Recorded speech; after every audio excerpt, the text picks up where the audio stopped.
L'émission Pixel vous est présentée par les produits Bliblablo de Net Plus avec Internet, mobile et TV.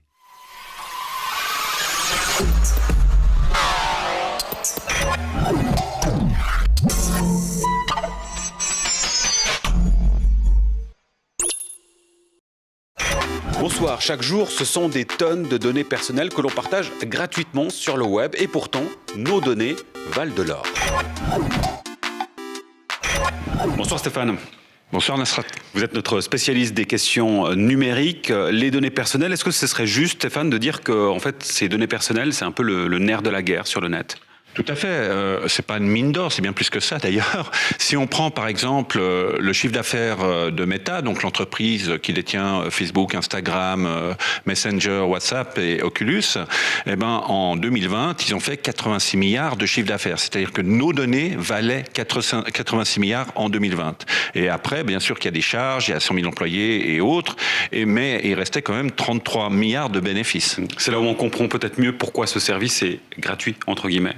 Tout à fait, il est gratuit, mais il se nourrit des données qu'on lui fournit. C'est ce qu'on appelle des données sociodémographiques, c'est-à-dire des données qui intègrent notre âge, la langue qu'on parle, l'endroit où on habite, des fois aussi les déplacements que l'on fait, tout ce qu'on aime quelque part, on like les centres d'intérêt, même quand on s'arrête un moment sur un contenu, ben ça l'enregistre.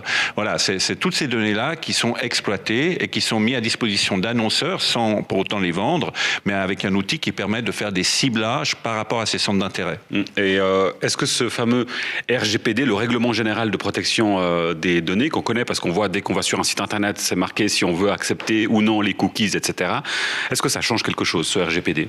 Alors oui, en fait, la Suisse est dans une zone européenne, donc elle bénéficie aussi de cet élément de protection, on peut dire, parce que la législation suisse est un peu en retard sur la protection des données, même le nouveau règlement à venir. Et ce RGPD nous permet, par exemple, de demander une copie de nos données à n'importe quel prestataire auprès duquel on possède un compte. Et c'est-à-dire qu'on peut savoir ce que le prestataire a sur nous en termes de données. Et des fois, ça peut être surprenant. Donc, on peut qu'engager les gens à le faire. C'est gratuit.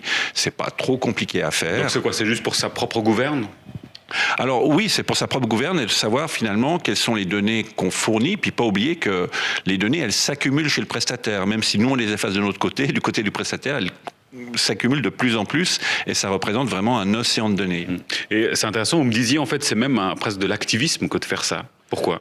En tout cas, c'est de l'activisme de demander, mais c'est aussi l'activisme de paramétrer ses comptes. C'est-à-dire que souvent, les gens ne paramètrent pas parce que c'est un peu compliqué, c'est un peu rébarbatif, mais il faut aller vraiment explorer ces paramètres et réduire le flux de données qu'on transmet à ces différents prestataires afin de leur montrer que oui, c'est important pour nous et oui, on estime qu'on en donne trop si on laisse ces paramètres par défaut. Et là, c'est quoi ? On parle des permis, des autorisations, des applications, par exemple Alors, on parle de la manière dont on peut paramétrer les réseaux sur lesquels on est, les différents comptes. Et puis, il y a aussi, bien sûr, le téléphone mobile qui, lui, est aussi une usine à données parce qu'il y a entre 14 et 20 capteurs dans un téléphone mobile. Un certain nombre des applications qu'on utilise sont connectées à ces capteurs et interagissent. Donc, il faut aller voir dans les paramètres de son téléphone mobile. Il y a un espace pour aller voir quelles applications accèdent à quoi. Et puis là aussi, il faut essayer de restreindre une partie des données qui sont puisées par ces applications. Ces questions de données sont liées aussi à ce qu'on appelle le tracking.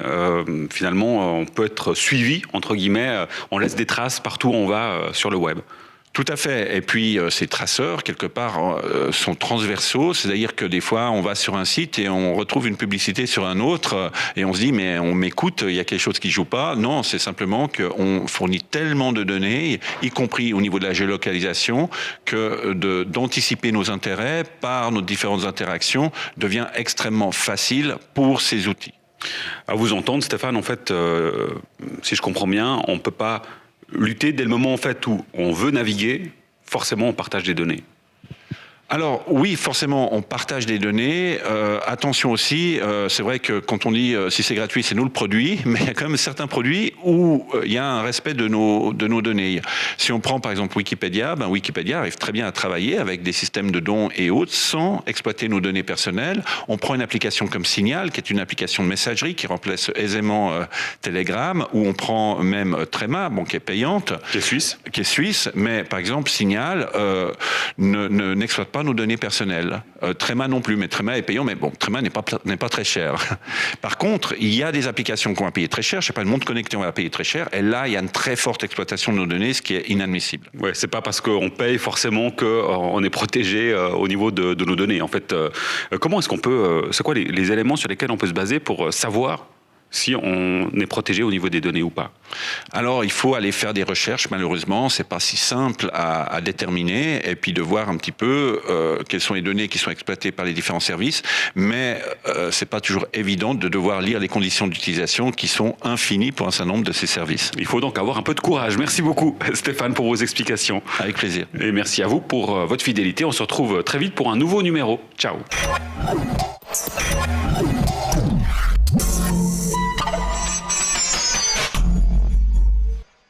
C'était l'émission Pixel qui vous a été présentée par les produits Bliblablo de Net Plus avec Internet, mobile et TV.